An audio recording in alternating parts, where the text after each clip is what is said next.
With cruising looking increasingly unlikely not to return in any major way until 2021, which lines have gone bust, look at risk, or are well placed to survive with no cruises or income?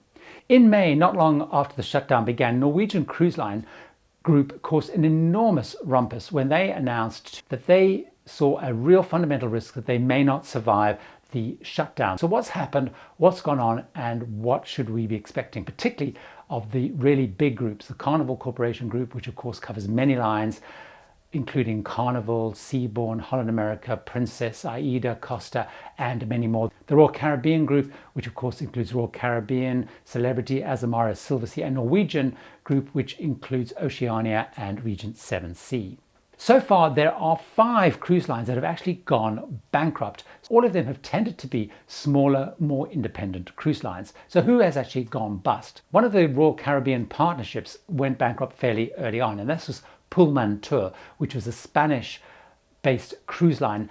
They went into insolvency, and their 3 ships, which were originally Royal Caribbean ships, were removed and have actually been sent off for scrap. The second big cruise line to go bust was Cruise and Maritime Voyages. This is a UK-based line which had a number of ships. They didn't own the ships, they leased the ships. It was a popular cruise line. It was a value cruise line, sold all around the world, very popular, particularly with the UK and Australians. Berker Cruises, they went bankrupt fairly early on, and they really focused on cruises, particularly around the Swedish area and Europe.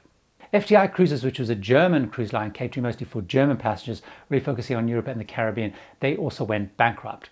The first North American-based cruise line to close down is Blout Small Ship Adventures. Blout Small Ship Adventures also builds ships, and they're keeping that going, but they decided with everything going on they were not going to reopen. Now, Blout ran a relatively small fleet. They really focused on coastal and inland voyages around North America.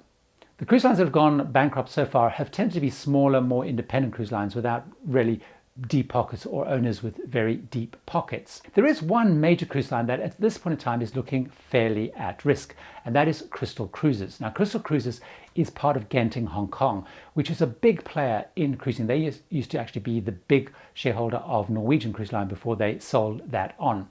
They have 3 key cruise lines. They have Star Cruises and Dream Cruises, which are major players in Asia, and they have Crystal Cruises, the ultra luxury cruise line.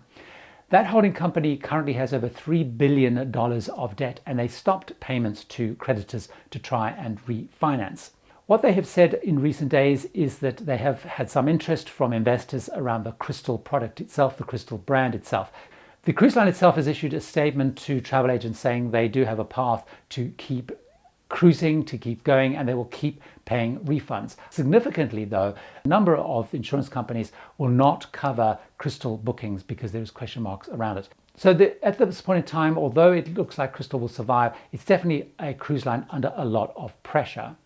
What about the big cruise companies? Certainly in May, there was lots of speculation about those big companies and their ability to survive, and would all of the brands survive. However, I think we can say with some confidence that those 3 big cruise lines are extremely likely to survive this whole process of pandemic because of the way that they've restructured. What's been very clear is, although a lot of people are downbeat on cruising, investors, lenders, and Wall Street do see a clear long-term future for cruising and the big cruise lines. What you need to bear in mind is, unlike, say, airlines or other travel brands, the cruise industry was able to slash their costs dramatically very quickly. Pretty much all of their crew are on contracts, so by ending their contracts or when contracts ended, over 100,000 or more crew effectively left the business.